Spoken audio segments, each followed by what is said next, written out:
Bem, e depois desta sessão de abertura e de boas-vindas, vamos então iniciar os trabalhos de facto, digamos assim, e com o privilégio de ter a professora Maria Isabel Mendes de Almeida para iniciar este colóquio. A professora Maria Isabel Mendes de Almeida, para fazer só um breve enquadramento da sua biografia. Ela é pós-doutora em Sociologia pela Universidade de Paris 5 René Descartes. É professora no programa de pós-graduação do Departamento de Ciências Sociais da Pontifícia Universidade Católica do Rio de Janeiro e é coordenadora do Centro de Estudos Sociais Aplicados da Universidade Cândido Mendes, também no Rio de Janeiro. Atualmente dedica-se ao desenvolvimento de pesquisa com jovens cariocas e, igualmente, no âmbito do Facebook e de outras ferramentas sociais sobre juventudes e desmobilizações da vida urbana na contemporaneidade. Para além desta atualidade da investigação da professora Maria Isabel Mendes de Almeida, a professora Maria Isabel Mendes de Almeida, desde há longos anos, tem vindo a colaborar e a ser parceira em projetos aqui no ICS, nomeadamente sob a coordenação do professor José Machado Paes. Eu já tive o privilégio de trabalhar com a professora Maria Isabel Mendes de Almeida.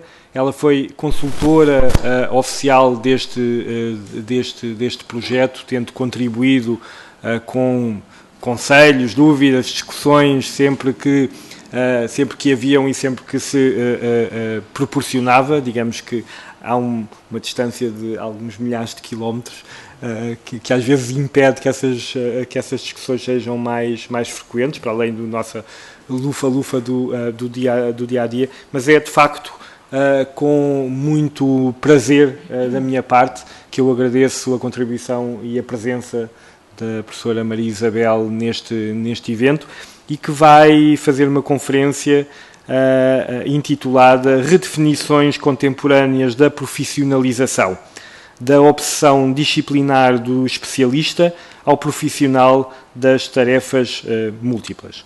E sem mais delongas, eu passava a palavra à professora Maria Isabel. Muito obrigado. Sim. O convite do Vitor e da Alessandra, é com grande prazer que eu estou aqui hoje. Em relação ao Vitor, já existe realmente uma tradição grande, né, de trabalho em comum, muitas apostas, Brasil, Portugal, tendo como tema âncora, né, a questão da juventude. E hoje, então, particularmente, vamos falar sobre carreiras, né, e esse deslocamento da ideia de carreira para a questão do especialista, do profissional de múltiplas tarefas. Inclusive, queria agradecer também a Fernanda Eugênio, que acabou de chegar. Nós trabalhamos em conjunto durante toda essa pesquisa, da qual hoje, né, recortei um aspecto para levarmos adiante. E, então, eu começaria justamente dizendo que nós trabalhamos, né, entre os anos de 2008 e 2012 em torno de múltiplos processos de profissionalização jovem, né, cujo escopo de abordagem incidia fundamentalmente sobre o sentido e as reconfigurações, né, da criação na contemporaneidade, mas com o foco justamente na questão da profissionalização.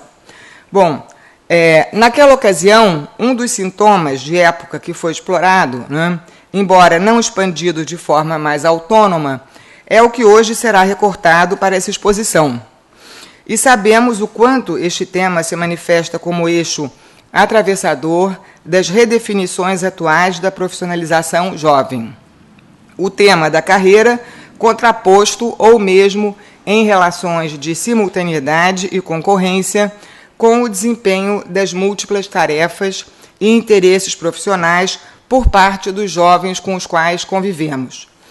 Trabalhamos justamente só para dar mais ou menos uma espécie de cartografia de fundo, né, a respeito da ideia dessa transição e como é que a gente pode pensar, como é que podemos pensar a questão do profissional de múltiplas tarefas, o campo, né, de informação que acolhe esse profissional.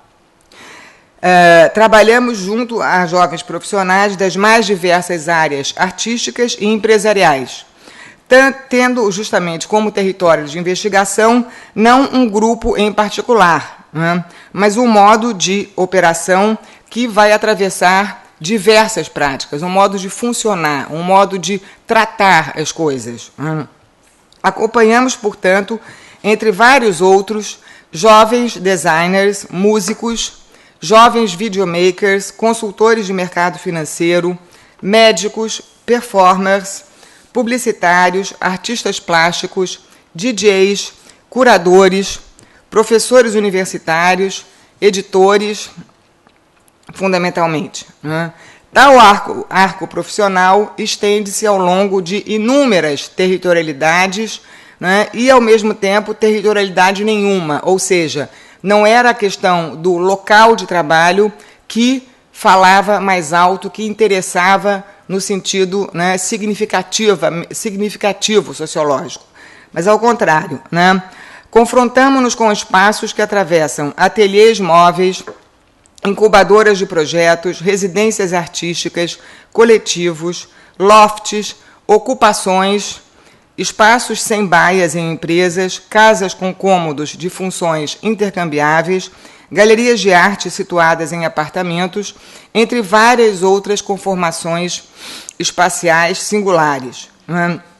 Então, em relação a esse modo de funcionar do grupo de jovens que nós acompanhamos, né, esse seria um modo de funcionar diante dos processos de profissionalização que, para acontecer, né, essa profissionalização, necessita situar-se e cuja pauta dominante é a clareza, o momento, o presente, né, e a capacidade de recortar uma etapa. Por aí nós já vemos as diferenças em relação ao especialista, né, no sentido da continuidade inteiriça, né, da ascensão em escalada até um determinado plano.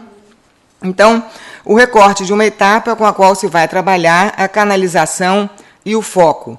Tudo isso resulta no que chamamos da necessidade de explicitar e operacionalizar as circunstâncias, né, do seu entorno, de modo a traduzir uma singular maneira de estar no mundo. Então, justamente, nem o repertório demográfico e socioeconômico, nem faixas de renda, nem mesmo a contextualização geográfica na cidade, inscrevem-se como variáveis caracterizadoras daquilo que os une, mas sim este modo de funcionar que será tratado aqui. Né? Os sujeitos que acompanhamos ao longo dos últimos anos, em seus moventes e transitórios espaços de trabalho, não é, que tanto podem ser captados do perímetro de um ateliê móvel aos espaços abertos e sem baias de uma empresa, alteram e ressemantizam um modus operandi, né, profissional compreendido em sua... vão alterar justamente, né, e ressemantizar um modus operandi, que seria esse modus operandi do especialista, compreendido em sua acepção substancialista, identitária e solitária. Quer dizer, esses jovens são jovens cujo modus vivendi é um modus operandi, né? É, ao mesmo tempo, um modo de operar. O modus vivendi é um modus operandi. Tal rede profissional carrega consigo condições de permutabilidade e trajetividade quase sempre itinerantes, capazes de apontar para excesso de território ou ausência total de território. É possível habitar o próprio trajeto em relações de franca contingência, assim como também é possível encontrar na vida de um roteirista de cinema o espaço, por exemplo, o segundo andar de uma lanchonete do Rio de Janeiro como o espaço ideal para pensar e para produzir, né? Um habitat perfeito, né, para que ele associe, digamos, ideias para o seu próximo filme. Da mesma forma, que um jovem iniciante no mercado de ações é capaz de estabelecer com seu laptop a principal arena espacial de trabalho para processar sua criação, sua criatividade. Bom, esta ampla contextualização sobre um modo de operar nos servirá aqui para situar a questão das mudanças operadas no registro da paradigmática condição do especialista, cuja lógica verticalizada, ascensional e marcada pelo formato da escalada parece ceder lugar para uma caracterização do aprendizado que não mais vem se deixando balizar por essa escala linear e sequencial entre aprender e depois fazer. Isso é uma questão muito importante, né? Quer dizer, vai se inverter, num certo sentido, essa escala canônica do aprender e depois fazer. Numa palavra, referimos-nos aqui a processos de profissionalização cuja reversibilidade, horizontalização e simultaneidade em muito se afastam dos tradicionais processos de formação disciplinar, enquadrada institucionalmente em espaços fechados, desenvolvida na duração e entendida como etapa prévia e preparatória para o exercício da profissão. Bom, a marcação dessa descontinuidade, né, verificada em inúmeras trajetórias que acompanhamos entre os jovens estudados, nos permite, inclusive, reforçar uma hipótese já colocada por Machado Paz a partir de Karl Mannheim, né, em relação ao seu tradicional estudo sobre o problema das gerações. Machado pergunta-se se não estaríamos, efetivamente, no limiar de novas correntes socioculturais impulsionadas por uma nova geração social, que nós chamaríamos de geração efetiva, nos termos que Mannheim definiu, nos perguntamos. Para Mannheim, as gerações inscrevem-se numa dinâmica histórica que favorece o surgimento de um grupo de jovens que se diferenciam radicalmente de seus antepassados. Esses jovens constituem uma geração de mudança quando ela própria é produto e motor da mudança.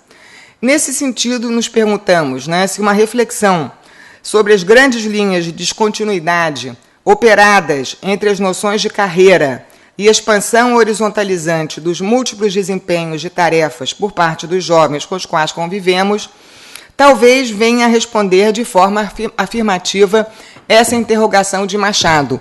Ou seja, será que temos subsídios suficientes para pensarmos, então, exatamente essa geração ou essas descontinuidades como expressando uma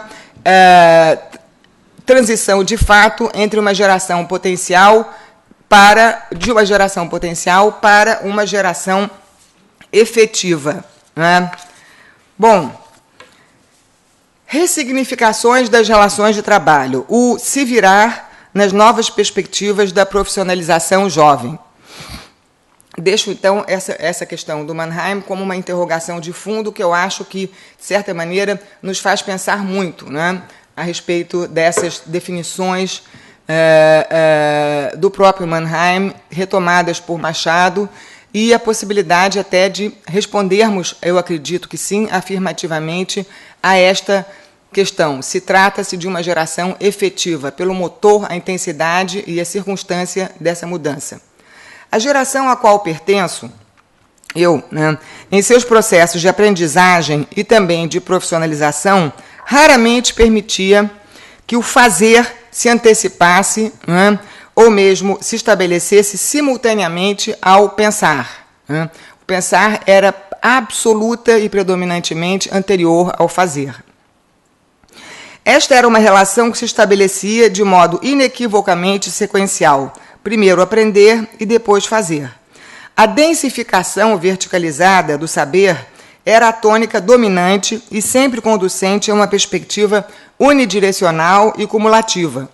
Essa formação disciplinar, como etapa prévia e preparatória para o exercício da profissão, e nosso modo de ver, tende hoje a dar lugar a um procedimento sintetizado sobre essa ideia do virar. Como é que virar alguma coisa dentro do repertório profissional pode dizer algo pode expressar e pode ser bom para pensar essa questão dessa transição hoje, né, do especialista para o profissional das múltiplas tarefas. O virar possui 3 acepções, nós vamos nos deter numa delas, né? 3 acepções que estão na base e se interligam em suas relações com esse novo fenômeno da chamada pela mídia, né, geração slash. Essa geração slash, né, que justamente, eu vou falar mais especificamente sobre ela daqui a pouco, mas é uma geração que, de certa maneira, reside, o seu potencial maior, né, de funcionar reside nessa ideia de aprender fazendo, né, simultaneamente, a ideia do aprender fazendo. E ela tanto expressa um aprender fazendo, um aprender enquanto se faz, né, um fazer aprender fora de quadro, que acontece em simultaneidade com o exercício profissional. Esse tipo de estratégia, inclusive, vem sendo até acionado hoje, na extrema contemporaneidade, em processos que estão começando incipientemente a tomar lugar no panorama da escola, que é a questão justamente do unschooling. Tais mudanças não configuram, evidentemente, um descarte da formação escolar, né? Mas convivem com ela, solicitam-na com maior ou menor rigor, a depender da área de atuação e mesmo afetam essa formação e transformam também essa formação, né? E, nesse sentido, é interessante notarmos a própria tendência que a universidade hoje revela em relação ao chamado domínio adicional, né, que permite ao aluno personalizar seu curso, contaminando-o com temáticas de outras áreas e permitindo uma formação menos dirigida e menos especializada e mais multicentrada e aberta. De outro lado, né, há também uma crescente ênfase na dimensão técnica da formação nas universidades, ao mesmo tempo em que proliferam formações de curta duração fora do âmbito universitário. No mundo do trabalho, percebemos justamente que ainda há, obviamente, né, um lastro e uma condição de influência, obviamente ainda, do especialista e da carreira.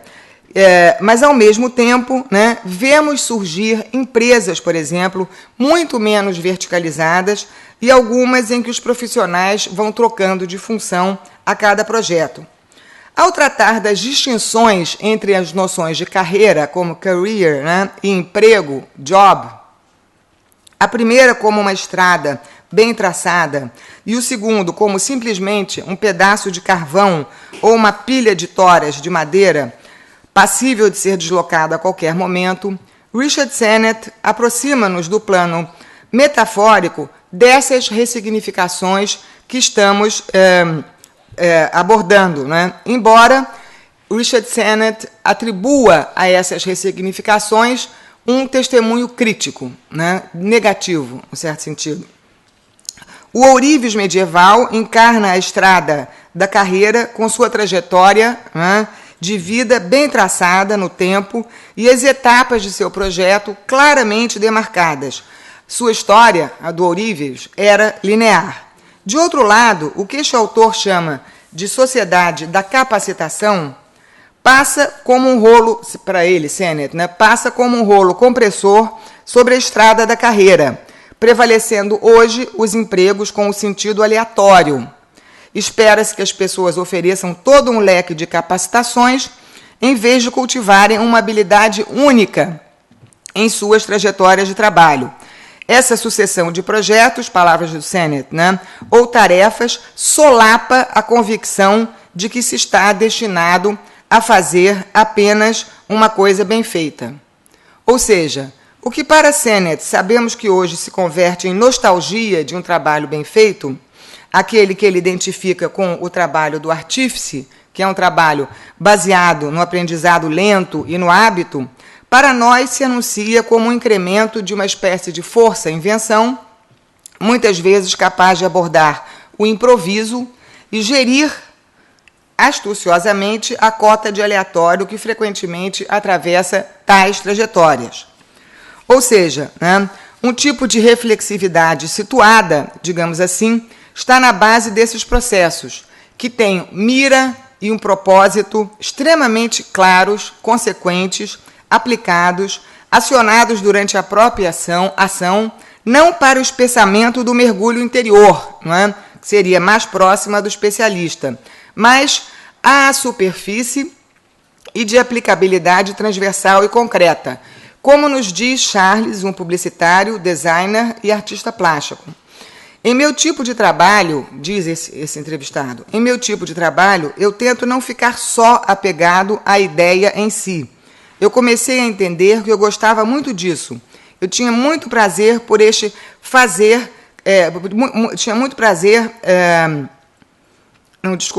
Em meu tipo de trabalho, eu tento não ficar só apegado à ideia em si. Eu comecei a entender que eu gostava muito disso. Eu tinha muito prazer por este fazer criativo e tal, tinha prazer por idealizar, mas eu sentia que existia uma necessidade de transformar as coisas.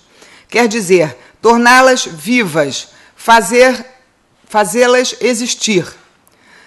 Então, a reflexão que sucede à prática e não a antecede, transforma-se ela própria em um novo fazer, né? De modo que não sucede nem antecede, mas é simultânea a um fazer sempre. É o caso aqui de Luísa, pesquisada por nós, escritora / professora, cineasta. Ao tratar de sua forma de trabalhar, que inclui uma espécie de dinâmica de reversibilidade entre o ir e vir de suas experimentações, o que nos permite igualmente visualizar o virar como condição que também admite o desvirar, Luísa assim aborda seu processo profissionalizante. Bom, se não está dando, Luísa nos diz, se não está dando por aqui, então vai-se por ali. Importa que eu esteja aberta às oportunidades, sempre, às parcerias, ao que vem. Isso que você falou, por exemplo, da reversibilidade, dessa plasticidade.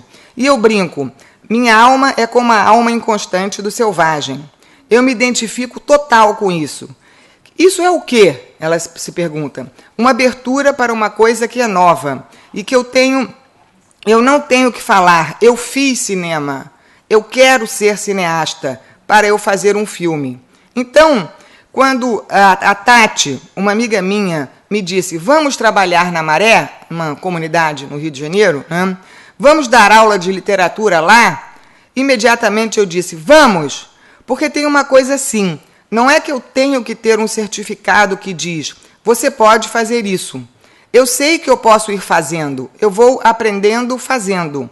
Se eu tenho interesse pelas ideias que estão em jogo, vou lá, me jogo. Fecha aspas. Em seu processo de elaboração de um livro para crianças, Luísa também nos permite acompanhar uma espécie de passo a passo experimental que norteia seus movimentos. Movimentos esses raramente sujeitos à ideia de uma planta baixa prévia, que suscita de antemão o planejamento e o cálculo de aonde se quer chegar. Esse procedimento, ao contrário, explicita que a recusa dessa planta baixa prévia, como modelo para projetar-se no futuro, não resulta em uma ação romanticamente inconsequente, como a gente poderia pensar sobre os idos de 70, 60, né? Sobre a questão da contracultura, por exemplo, como uma espécie de escape, né? Típico das viagens lisérgicas. Não é uma atitude romântica, né? E nem de desbunde, mas um salto nunca sem rede, sempre cauteloso, é um salto nunca sem rede. Aliás, Luísa ainda nos reitera, na verdade, a gente não tinha muita dimensão de como ia ser o livro. Então, a dimensão da experiência e o fazendo, foi fundamental.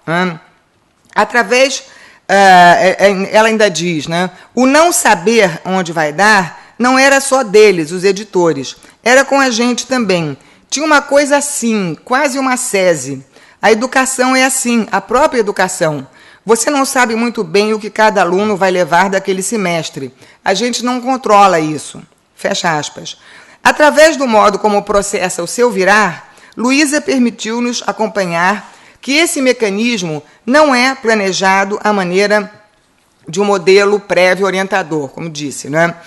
Mas trata-se, ao contrário, né, de um funcionamento que aí, pegando de empréstimo o termo do próprio Sennett, né, um funcionamento que se processa por esboço, ou seja, e não pela planta, né?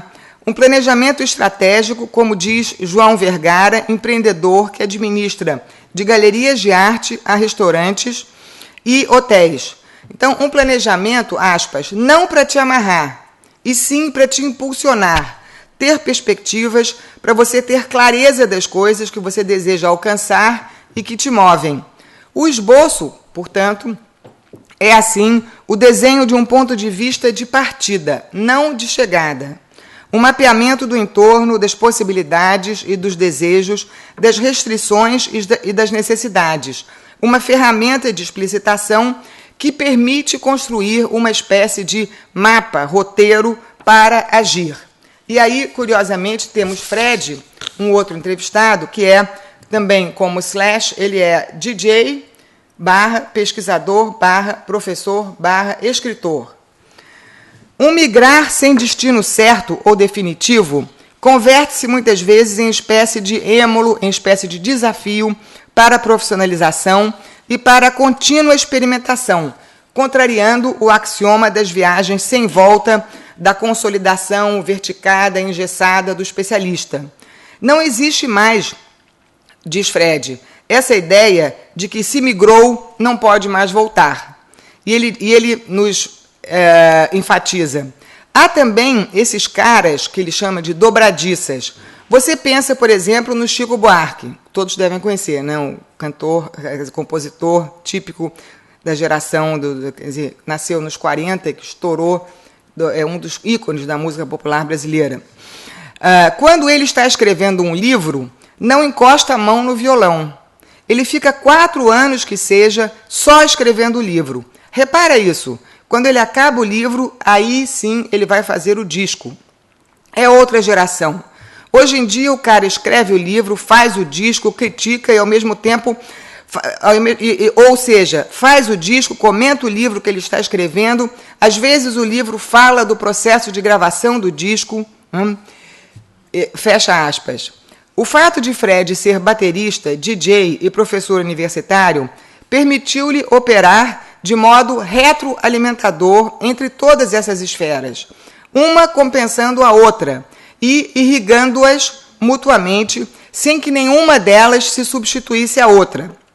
E ele diz, então, quando eu dou aula, tem muito do que eu faço como DJ. Porque quando você é DJ numa festa, o seu olho tem que estar o tempo todo no público. Cada música que você bota tem uma reação automática do público. Se você colocou uma música que não deu certo, o público sai imediatamente da pista. É aí que você vê que seu intento não deu certo. Então, o que eu aprendi com isso? Quando eu dou aula, se eu sinto que o assunto está fazendo a galera sair da pista, né? Por exemplo, quando o cara tira o celular do bolso, quando o cara vira para o lado e conversa, quando o cara vai ao banheiro, eu falo, tem alguma coisa errada aqui. Gente, esse assunto está chato, vamos para cá, vamos para lá, entendeu? Você entende, isso é que é o lance. A mesma coisa quando eu vou fazer um texto de arte visual e a minha carga de texto acadêmico vem muito forte. Aí eu tenho que relativizar, porque eu sei que o texto tem que ter introdução, desenvolvimento e conclusão.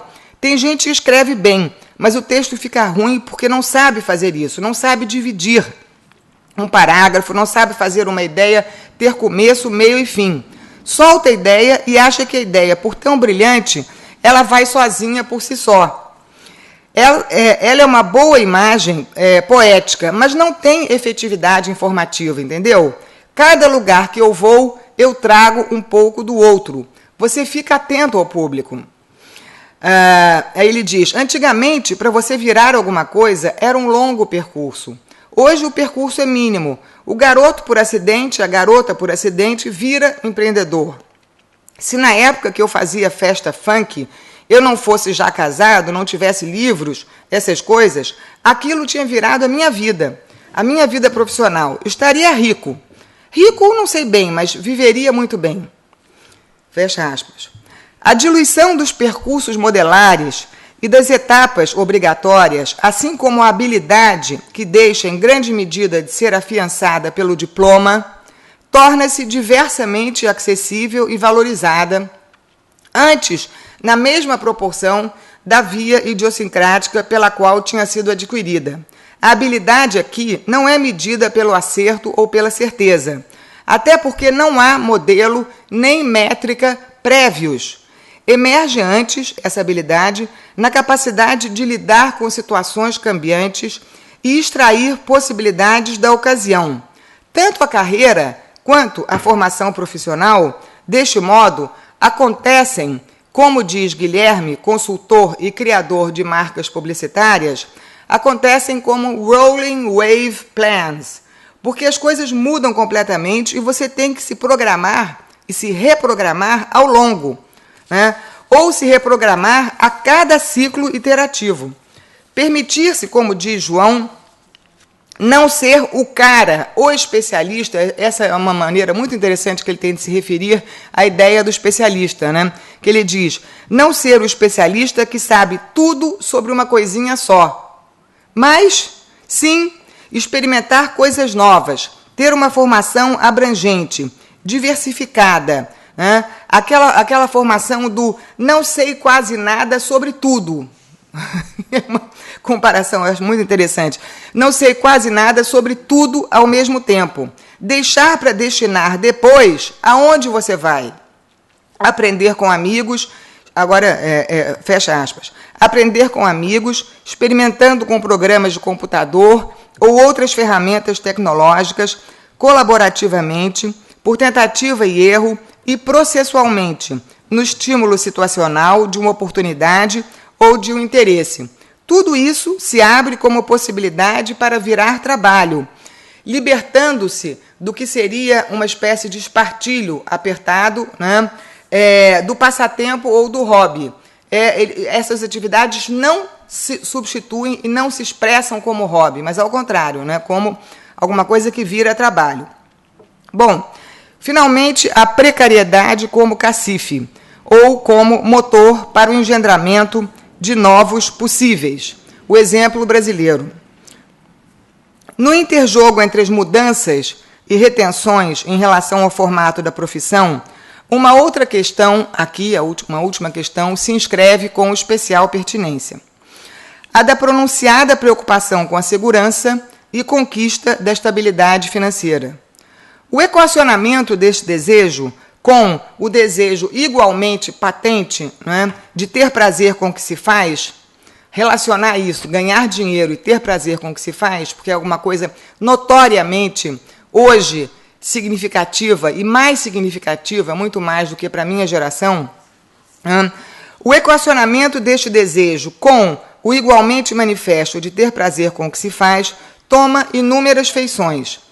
Bom, pode levar ao desejo de passar em um concurso público, como muitos jovens ainda, né, aspiram à possibilidade de passar em um concurso público, até para garantir a possibilidade depois de trabalhar com o que se quer. Pode efetivamente também redundar na manutenção da carreira, conciliada ou não, como investimento em simultâneo em atividades profissionais por projeto, como ao sucesso em produzir a estabilidade financeira dentro de um regime de projetos, ao questionamento generalizado da ideia de segurança, mesmo na carreira, a ideia de que o trabalho no regime carreira permitirá comprar tempo livre amanhã, para depois investir nos projetos, né? Como diz o publicitário e dono de galeria de arte visual Charles, né? Todo esse remanejamento, são várias operações, né, que se tenta trabalhar com a possibilidade de inúmeras astúcias para ainda conseguir se manter essa equação entre ganhar dinheiro e ter prazer com o que se faz. A produção de conexão entre ganhar dinheiro e ter prazer com o que se faz é um ponto nodal, no qual, a princípio, temos o ímpeto analítico de apontar uma contradição. Por quê?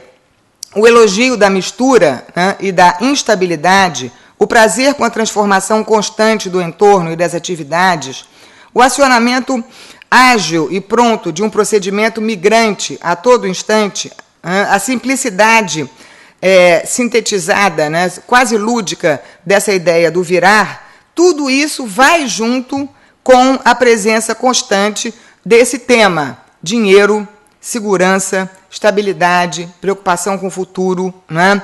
Muitas vezes isso acontece de uma forma muito apreensiva e angustiada, outras vezes através de uma queixa mais suave, né? Às vezes como pronunciada vontade. Mas essa questão não é nem narrada e nem vivida como um fardo, né? Ou como uma espécie de imperativo, né, sobre as costas do sujeito. Diagnósticos que emergem de imediato se cedemos, quer dizer, se não aprofundamos essa radiografia realmente deste virar e dessa equação entre a preocupação com ganhar dinheiro e o prazer, se nós olhamos de uma maneira muito grosseira e imediata, né, isso, em geral, soaria como contraditório, como impossível, como um fardo, como alguma coisa sufocante. Mas não é disso, quer dizer, justamente em função da experiência que tivemos com a pesquisa, o que aparece como sintonia fina, como trabalho sobre as consequências, né, é um pensar-fazer que desenha por esboço o território e a direção das ações. E no dia a dia de trabalho que acompanhamos entre diversos jovens, esse funcionamento não pesa sobre os ombros deles, senão de uma forma esporádica e eventual. Há uma destreza de fazer 1000 coisas ao mesmo tempo e não perder a ideia de bobeira, como diz Mateus, ator e roteirista. Trata-se de um cálculo fino, porém ágil e desejavelmente leve. Um empenho e não um esforço ou um desempenho, né? Há uma seriedade e um engajamento de si. E não, quer dizer, uma espécie de... não se recua, não se vai para a retaguarda, né? Mas sim se toma uma posição. Mas esperar a aposentadoria para curtir a vida, trocar o prazer pelo salário fixo, desejar a estabilidade do emprego público, aceitar comer pizza pela madrugada em meio à correria do escritório, isso tudo também é parte da vida da maior parte, de grande parte de muitos jovens com os quais também convivemos, né? E que, por vezes, estão na mesma rede de contatos e amizades daqueles que acompanhamos. E mesmo aí não se tem, né, não se pode deixar de notar, mesmo entre esses jovens, né, que há uma espécie de presença permanente de trabalhar com aquilo que está à mão, com aquilo que tem, com aquilo que existe, com aquilo que está ao seu redor, que é muito diferente, né, do desenho e do engajamento paulatino e processual do especialista que um dia chegará lá, né? Então, esse imediatismo positivo, né, de se trabalhar com o que tem em torno, com o que há, e de se fazer com o que se tem, tingido, muitas vezes, de especificidades ditas locais, brasileiras, né, tanto quanto singulares e biográficas, né, ao mesmo tempo, né, é sugerido por nós que a comparação com outros países surge várias vezes nas conversas com eles, emerge também aqui e ali uma espécie de fantasma terrível de um dia parar debaixo da ponte, não ter onde morar, né? O fantasma dessa insegurança, de memórias da infância, no nosso caso, dos tempos de inflação, né? O espectro dessas frases feitas como ir parar, né, debaixo da ponte, etc. A tendência à flexibilidade, à mobilidade e ao funcionamento por projetos convive e conversa, assim, com outros modos de vida.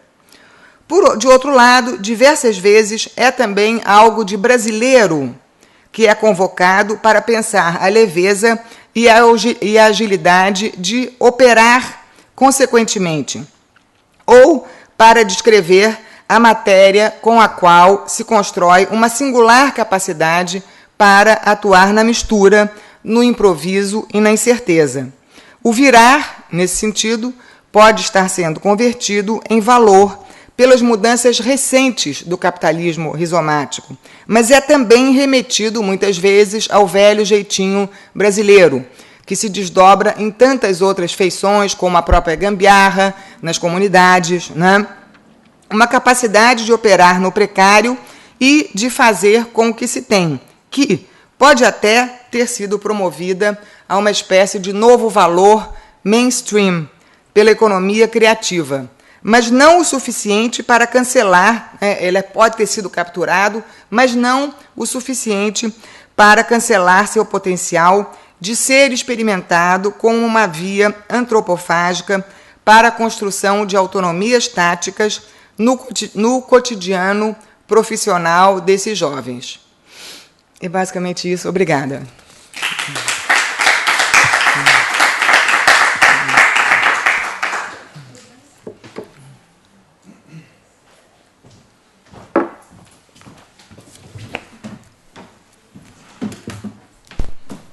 Bem, então, tratando-se de um colóquio daquela forma que eu apresentei de manhã, eu abriria agora um espaço de debate, questionamento, de conversa, em que poderiam pôr comentários, questões à professora Maria Isabel.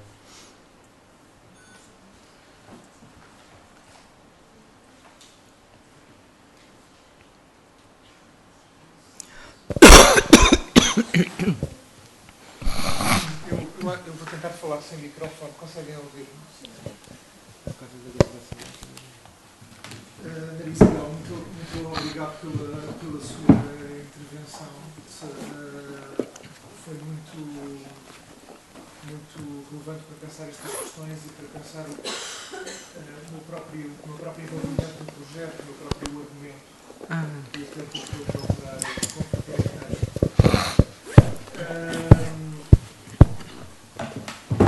Eu queria colocar uma questão que é a seguinte. Eu estou absolutamente de acordo consigo, quer em termos sobretudo da importância que esta relação quase um pouco plural com uma série de atividades com este projeto de futuro que passa sobretudo por um esboço constante em que se vai compondo de fragmentos de possibilidades de ação e de possibilidades de prática profissional. Estou absolutamente de acordo com isso e sobretudo de acordo com a pertinência absoluta para pensar o modo de relação de um segmento considerável desta geração com o trabalho. Com o trabalho em termos gerais e com a atividade ainda em termos mais gerais. O que se torna ao mesmo tempo mais difícil para mim quer dizer, isto torna-se difícil apesar de tudo quando nós constatamos de certa forma uma outra lógica com a qual os jovens se confrontam na contemporaneidade e que, em certa medida, estabelece uma certa fricção, um curto-circuito com essa lógica e com esse desejo de ubiquidade, quase, né? Com essa disposição para a ubiquidade. Parece desconhecer que há limites temporais ao mesmo tempo. Não é? A ideia de que o tempo também... O tempo está do meu lado, não é? No certo sentido em que eu vou arranjar tempo. Mas há um paradoxo que é justamente a ideia de que para se conseguir fazer uma carreira, vamos deixar de parte a noção de carreira, desculpa, não obrigado, mas para se conseguir ser alguém, viver, do ponto de vista, obtendo os rendimentos necessários para tal, conseguir viver e para se conseguir afirmar no plano simbólico numa dada atividade, é necessário desenvolver um sobreinvestimento nessa atividade que limita, ao contrário dessa visão plurinvestida, digamos, o investimento noutro conjunto de atividades, quaisquer que eles sejam. Por exemplo, o professor universitário, à partida, nós imaginamos, e eu, enquanto professor universitário, sinto na pele, que para conseguir envolver numa determinada atividade segundo os requisitos crescentes dessa atividade,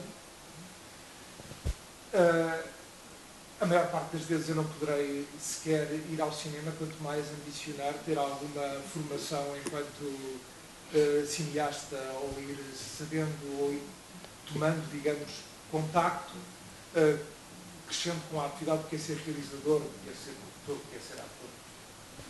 Isso tem que ser coisas que são deixadas de parte. E, portanto, há uma espécie de, ao mesmo tempo, um comprometimento temporal absoluto, completamente encapsulante, digamos, com as lógicas de uma determinada carreira.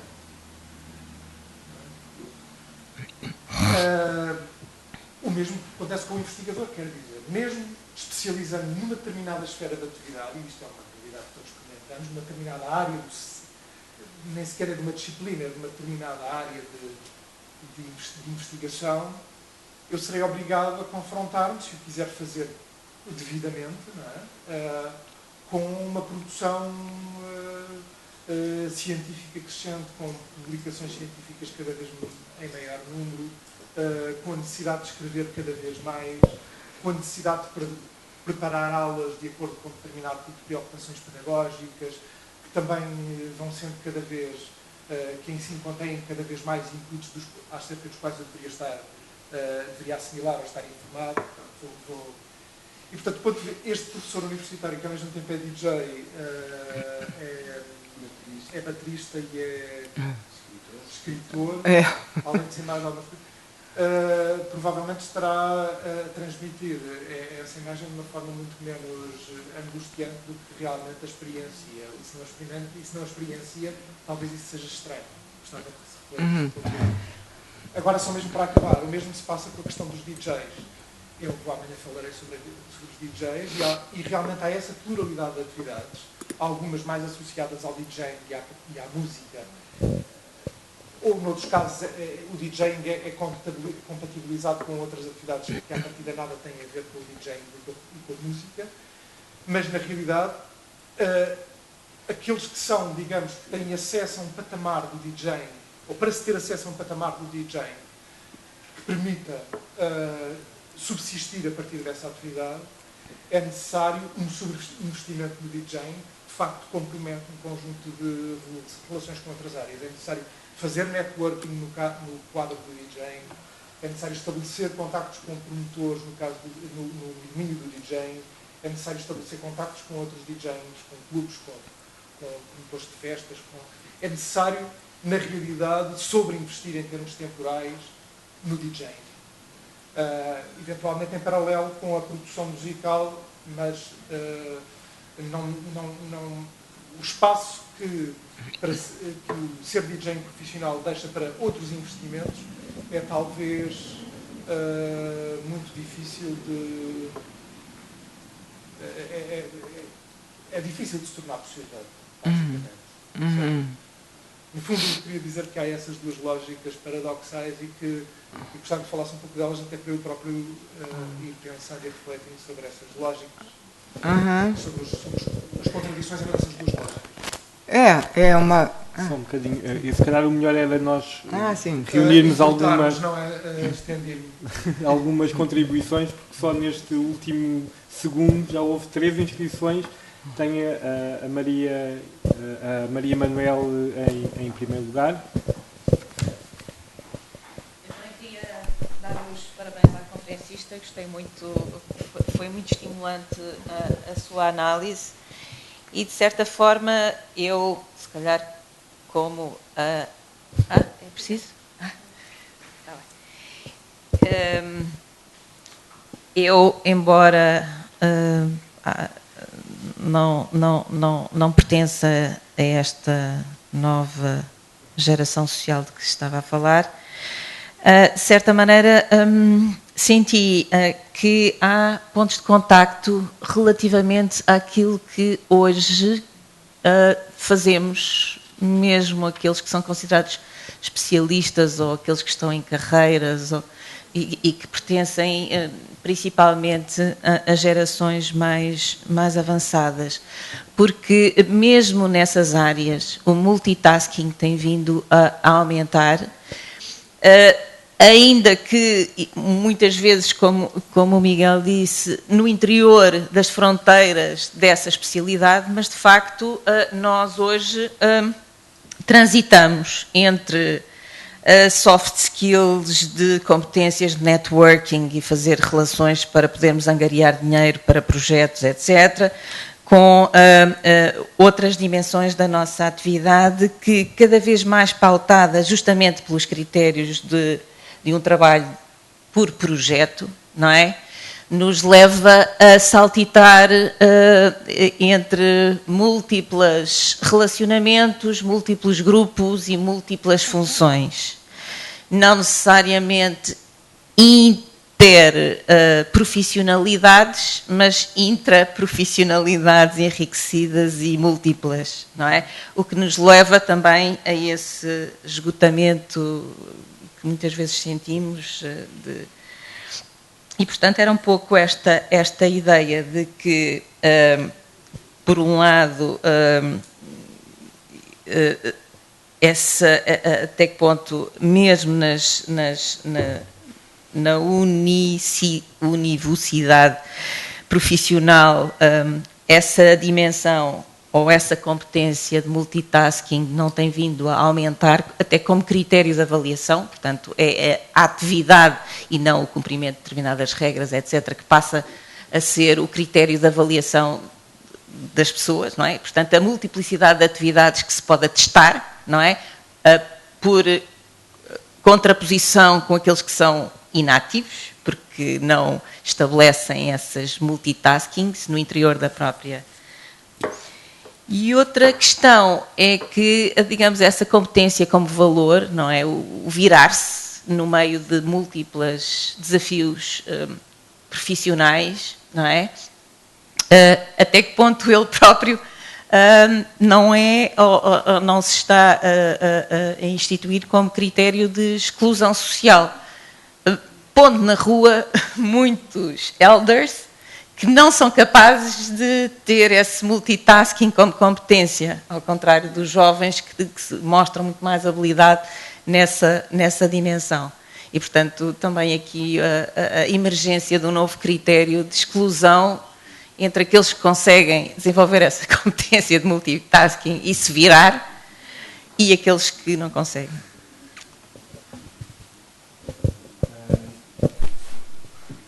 Eu tenho mais 4 inscrições, vai ser impossível de todo poder inscrever mais alguém para falar, e a pedir era que fossem breves para ainda haver algum tempo, já que estamos em cima do intervalo.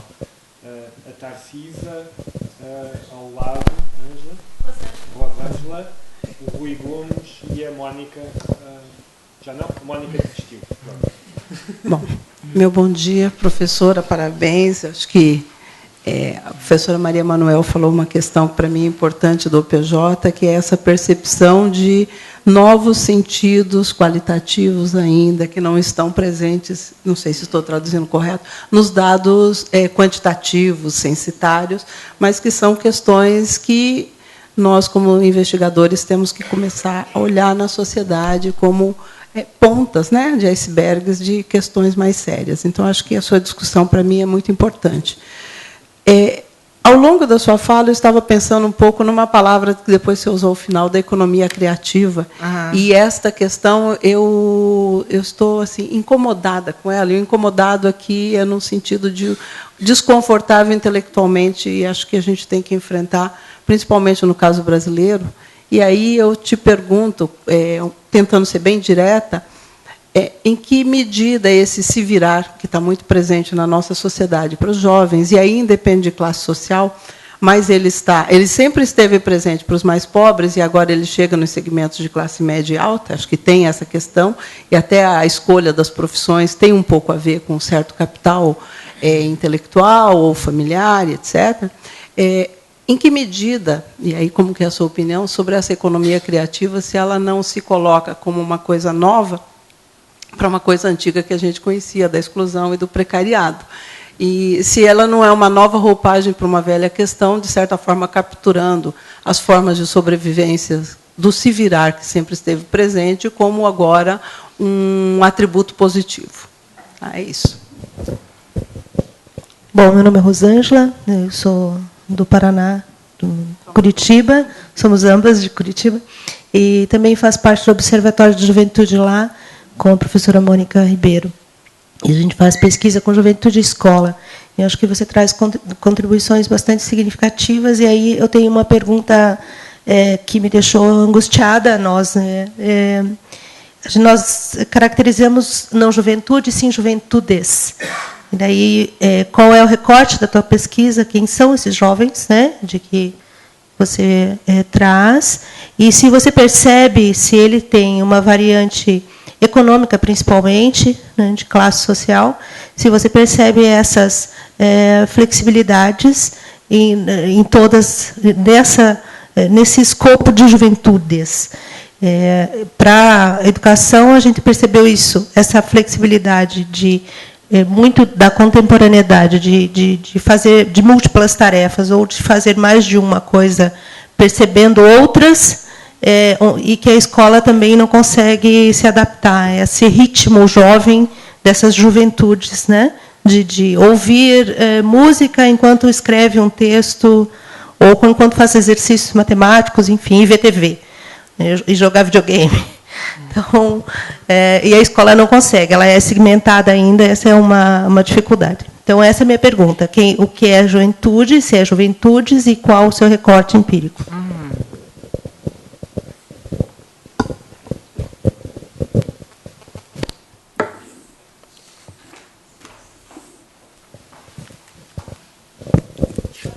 Bom dia, parabéns pela comunicação. Há uma série de pontos de contacto, de muitas semelhanças com o trabalho que eu tenho feito também, que vou apresentar amanhã no quadro deste projeto, mas eu vou focar-me sobre duas questões, que são dúvidas que se me levantam a partir da sua apresentação.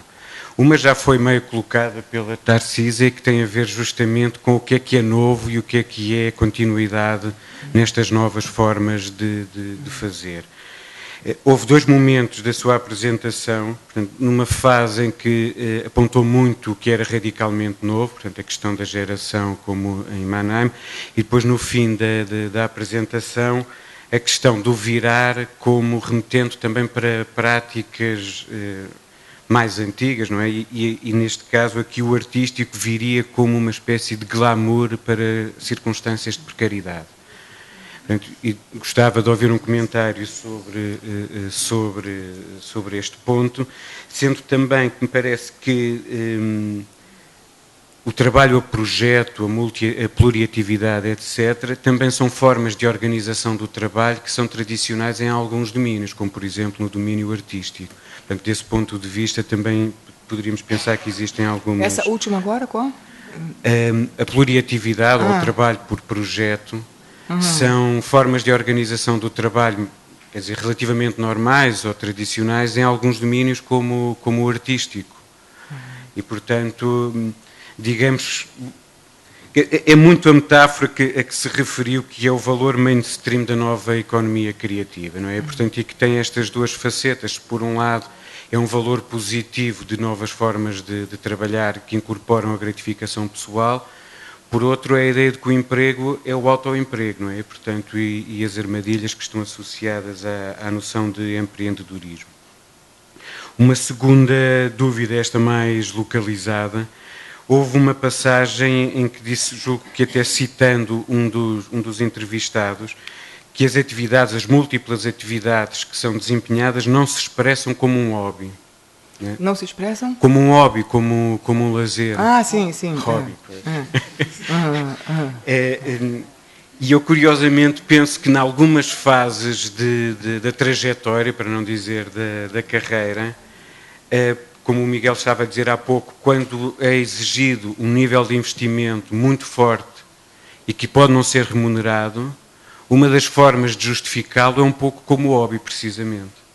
isto é, como uma atividade que não é compensada do ponto de vista material, em dinheiro, mas do ponto de vista da gratificação, e, portanto, qualquer coisa que fica ali num limbo, que está sempre constantemente a ser gerido. É profissão, não é profissão? Portanto, eu gostava também de ouvir um comentário, se ainda der tempo. Acabei por me esticar um pouco mais do que... Okay. Maria Isabel, passo-lhe a palavra para responder, para depois irmos para a nossa pausa de café. Bom, a primeira questão do Miguel, de fato, realmente, eu sempre penso sobre a ironia da questão de que a carreira acadêmica é uma daquelas que ainda, de certa maneira, padece profundamente, não é, do desenho da carreira e do especialista. Né? No certo sentido, nós realmente somos... mas aí que eu percebo também que, na minha geração, eu acho que realmente é impossível, né, um leque possível de abertura polivalente em termos de dedicações. Mas esse personagem que eu mencionei aqui, o Fred, que é professor e é DJ, como você menciona que as duas aptidões exigem um formato de carreira, o que vai variar é justamente o modo de funcionar. O modo de funcionar é onde ele realmente irriga uma com a outra, né, aprende um traçado, né, de uma maneira de ser que ele usa nas aulas, e nas aulas, por sua vez, a ordenação ou a disciplina maior também é usada, né, na sua especialidade de DJ. Mas eu acho que que você menciona, né, em relação à questão da ubiquidade. Então, como eu, já até respondendo uma das perguntas finais, eu diria, né, que esse modo de funcionar é alguma coisa que, de certa maneira, afasta, né, a necessidade, inclusive eu teria vários outros depoimentos, inclusive de jovens também de comunidade, afasta a questão da importância do selo, né, demográfico, geográfico, como eu falei aqui, e até mesmo de renda. Né? Quer dizer, a ideia de localização necessária, demográfica, econômica e mesmo a variável classe social são quase que desprezadas em relação, né, ou diante desse modo de operar na realidade, operar com a realidade. Então, ainda... né, essa ideia do sobreinvestimento, realmente eu acho que seria diferente aquilo que para mim representaria o mergulho profundo e obstinado e a impossibilidade de dedicações outras múltiplas, né, na minha geração, quer dizer, a geração que foi jovem nos anos 60, 70, 80 no máximo, e hoje. Então, num certo sentido, né, há realmente uma excepcionalidade do traçado da carreira na questão da vida acadêmica. E do DJ, até foi importante para mim saber o que você menciona, porque eu mesma não tinha uma noção da tamanha necessidade da verticalização de dedicação. Né? Embora... Do DJ, Embora... esse jovem, o Fred, ele de fato... né, consiga, até mesmo o fato da função de baterista, além de DJ, eu me lembro ele falando, até estávamos eu e Fernanda entrevistando ele, falando o quanto aquela disciplina do número de batidas, né, a socialização dele e o sentido, né, da atenção em relação à questão da bateria, o ajudava, muitas vezes, na função de pesquisador e classificador de matérias, por exemplo, para uma pesquisa histórica. Coisas desse tipo, quer dizer, são vazamentos e porosidades que a gente não percebe em uma outra geração, onde as coisas são realmente mais maciças e não se intercambiam. Né? Então, não sei se eu te respondi.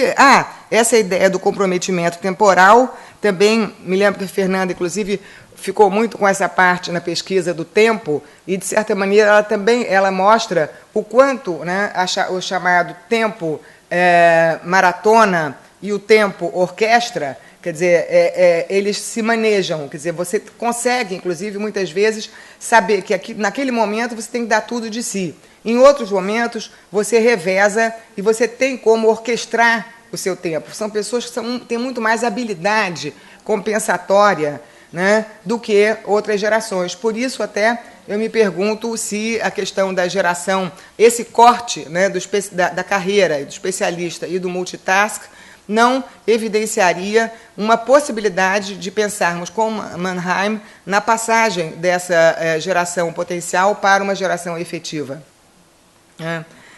Não sei se eu te respondi tudo. Maria Manuel, né, muito obrigada, inclusive muito mais pelos seus comentários do que pela minha capacidade de responder, porque, de fato, essa questão, a primeira questão que você menciona, né, a intraprofissionalidade, quer dizer, ou seja, isto acontecendo, pelo que eu entendi, dentro do próprio multitask, como que isto são imensas camadas de profissionalização dentro do multitask, é isso? Não, o contrário. Multitasking no interior de uma mesma profissão. Vai-se expandindo as áreas de atividade em que temos de prestar provas. Sim. Você diz que isto, inclusive, se aproximaria de uma espécie de exaustão, quase, exaurimento do sujeito. Mas também eu acho, curiosamente, que isso está muito conduzido e sobre a batuta dessa capacidade de funcionar, de operar por etapa, de recortar, de saber que aquilo é, por exemplo, né, uma das questões que nós encontramos muito, jovens que conseguem lançar mão de táticas e de astúcias de, por exemplo, se candidatarem a um edital, né, para receber dinheiro para uma peça ou para um projeto ligado a um site, por exemplo. Eles são capazes de entregar um processo como um projeto, né? Ou seja, alguma coisa que os próprios avaliadores não se dão conta de que aquilo ali não é um projeto acabado, mas é um processo. Eles não conseguiram cumprir a tempo, mas têm noções de como enfeitar aquilo, ou, não digo nem enfeitar no sentido de um confeito a mais, mas de trabalhar a operação daquilo no sentido de que aquilo possa atuar como um projeto, por exemplo, um processo como um projeto. Né? Agora, a não sofreguidão, ou a não exaustão, ou a não chegada a um limite, né, do próprio jovem, nesse sentido, está muito ligado à maneira como ele vai dosar, a maneira como ele vai trabalhar, como eu falei, no caso que ficou muito por conta dessa análise da Fernanda na pesquisa, como ele vai trabalhar entre o tempo maratona e o tempo orquestra. Como ele orquestra isso? O que nós percebemos foi um não ônus. Não percebemos jovens com um fardo, curvados sobre o próprio fardo, né? E a inclemência dessa maneira de funcionar. Agora, certamente, essa outra questão que você levanta sobre a competência como valor, né, ligada à exclusão social, realmente isso é uma questão fora da órbita do que nós podemos responder, né, como resultado da pesquisa, mas é uma questão a se pensar, de fato, não é? Até como essa ideia de que esses jovens, ao mexerem num instrumento, né, quase que se tornam, ao dedilhar as cordas de um violão, quase que se tornam músicos. Essa é uma expertise que realmente, nos setores médios, pelo menos, né, é uma expertise que, curiosamente, né, é uma grande descontinuidade. Quer dizer, essa ideia dos jovens que, ao mexerem, aprendem. Ao mexerem, até o próprio termo fuçar, não é? De tanto fuçarem, mexerem, aprendem. Quer dizer, eu acho que a grande descontinuidade é realmente em relação à questão do aprender e do fazer, ou do pensar e do fazer, não é? A mudança nesses registros, como a questão do fazer toma uma autoria e uma magnitude, um protagonismo nesses universos muito impressionante, né? E aí eu acho que, de fato, a questão dos mais velhos, elders, como você mencionou, eu não sei se seria tão agressiva a coisa de que são postos na rua, mas, de fato, né, realmente... Mas eu acho que aí, nesse caso, coincidiria com aquele sujeito que também se apresenta como um currículo único do especialista, né? Tanto um jovem baseado numa só aptidão e habilidade, quanto, talvez, os próprios idosos, né? Porque hoje eu acredito um pouco que a aceitação de um currículo passa muito mais por essa horizontalização, né, de competências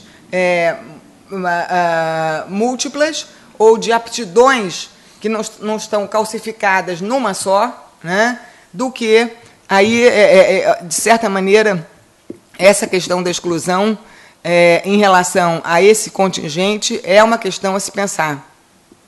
E que fugiu um pouco, fugiu ao escopo, né, da pesquisa, mas que a gente pode, de certa maneira, se dar conta, sim, né? Assim como eu mesma, em relação, por exemplo, à geração dos meus filhos, me sinto realmente com várias incompetências em relação justamente a essa questão da tecnologia, né, mas inúmeras, né? O raciocínio, a capacidade de fabricação, né, de funcionamento da mente mesmo, né?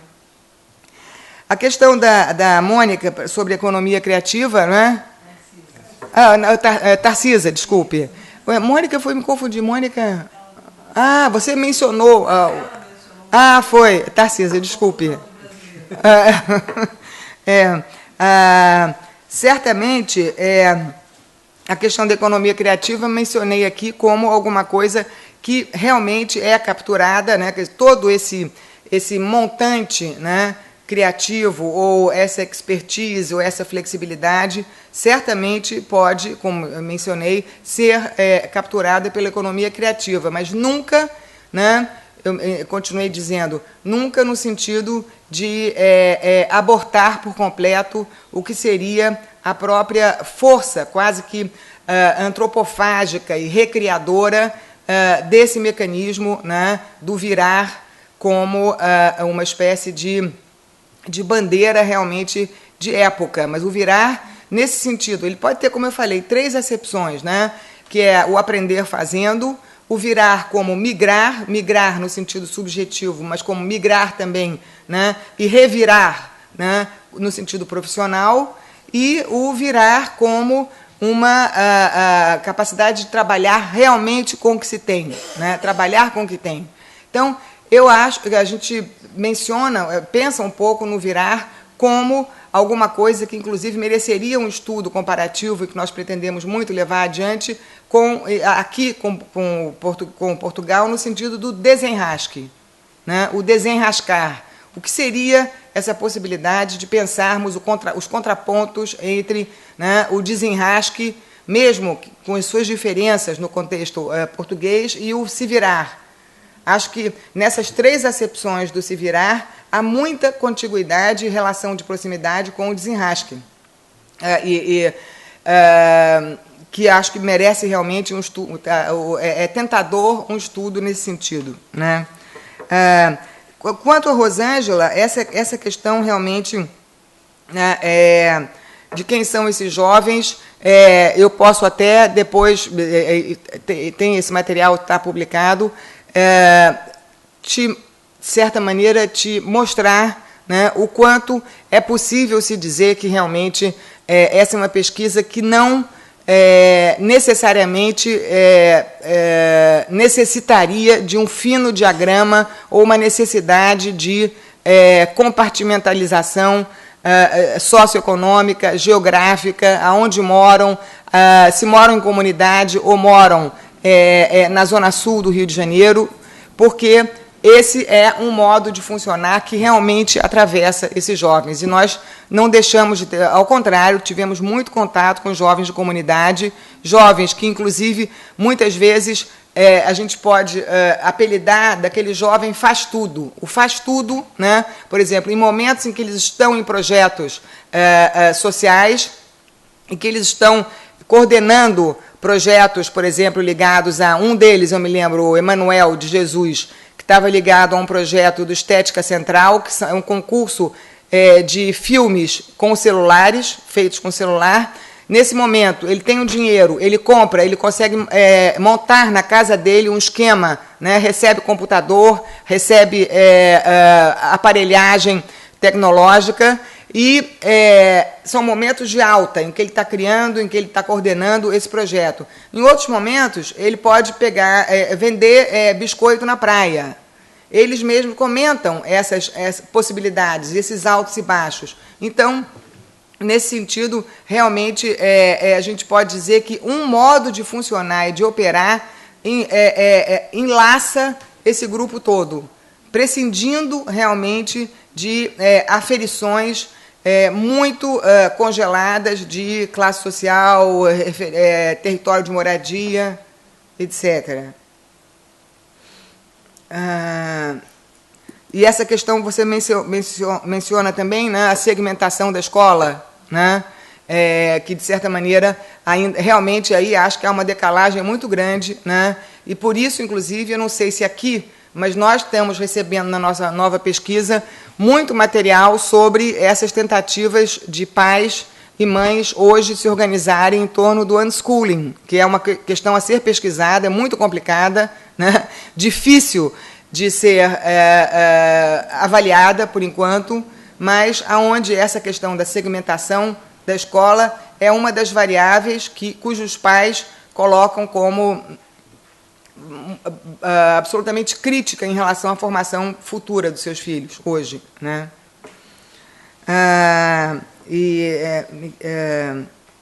A sua questão, seu nome é? Rui. Olha, curiosamente, essa questão da... como nós pesquisamos conjuntamente as classes, quer dizer, figuras jovens que haviam optado pelas profissões artísticas e jovens também empresários, né? Curiosamente, os empresários eles são muito mais afeitos à descentralização e à possibilidade de colaboração do que os artistas, curiosamente. Os jovens artistas ainda são muito mais cativos até de uma perspectiva autoral, digamos assim, concentracionista, né? Os jovens que lidam com ciências, que lidam com computação, que são empresários, que lidam com incubadoras, por exemplo, têm uma capacidade muito maior de assinarem colaborativamente seus projetos, né? Agora, a questão que você menciona, a pluriatividade, né? Em relação ao mundo artístico e o mundo, né, hard, mundo mais duro, né? Foi isso que eu mencionaria, que essa pluriatividade, ou pelo menos a capacidade de você assinar por ela, é muito mais plural no mundo hard do que ainda no mundo artístico, que, de certa maneira, padece um pouco ainda de dificuldades e vicissitudes de descentralizar completamente, né? Não haver uma assinatura, aquele diretor, né? E muitas vezes a questão do hobby, há também uma astúcia nesses jovens de transformarem possivelmente o hobby numa atividade paga, como, sobretudo, na área tecnológica, na área de jovens que trabalham com computação, que trabalham com jogos, né, e que são, hoje em dia, contratados, né, e são pagos para darem consultoria, ministrarem trabalhos pagos na sua área. São jovens que trabalham com... como é que se chamaria isso? Que acabam sendo quase que auxiliares ou técnicos em computação, de tanto que se tornaram assim, de tanto contato que tiveram e tanto trabalho, né, na área de jogos, que rendeu essa habilitação, né? Então, aí é quando o hobby é pago. Mas o que eu havia mencionado é que, justamente, né, esses trabalhos, que hoje poderiam ser classificados como trabalhos múltiplos, não substituem normalmente o hobby, embora haja a possibilidade do hobby acabar, né, sendo um trabalho pago, o que é também uma variável muito nova, né? E você tinha mencionado a questão do glamour. Eu não foi tanto a questão do glamour, eu falei mais sobre essa capacidade do virar né, não ser inteiramente engolido, capturado, digamos assim, pelas práticas da economia criativa, mas continuar perfurando um cerco, né, continuar atuando como uma potência, né, sempre transformadora, no sentido de que ela tem um lado que pode ser considerado, né, um velho lado brasileiro, que seria o jeitinho, mas mesmo o jeitinho ele se ressemantiza, né, e até mesmo nessa criação dessa figura do faz tudo hoje, né, que tem no Rio de Janeiro, por exemplo, tem uma famosa loja que acho que hoje em dia fechou, mas que era chamada Faz Tudo, que realmente você levava qualquer coisa, se quebrasse assim um milímetro do pé da luminária, você ia lá e colava. Você teria possibilidades, por exemplo, de não só colar, como substituir, como encontrar reposições. Era o famoso Faz Tudo no centro da cidade. E isso hoje é um pouco uma metáfora interessante para pensar, né? Essa questão. Mas eu fiquei em dúvida só, que achei que você teria entendido que essa questão do virar estaria somente ligada à questão do glamour, e não seria isso. Né? Não sei se respondi todas. Obrigado, Maria Isabel, tanto pela fascinante conferência quanto o ótimo debate que proporcionou. Foi um debate que nos ocupou aquele que era o tempo de intervalo de café, devia ter começado, e nós na organização já fomos generosos, pusemos intervalos de meia hora, porque sabíamos que este tipo de coisa podia acontecer, mas fico feliz por ter acontecido, pelas melhores razões. Convidávamos então a ter uma pausa e alguma conversa lá fora, e voltaríamos, para não reproduzirmos o atraso, há 1/4 para a próxima sessão. Tá? Muito obrigado. Obrigada. Obrigada a você.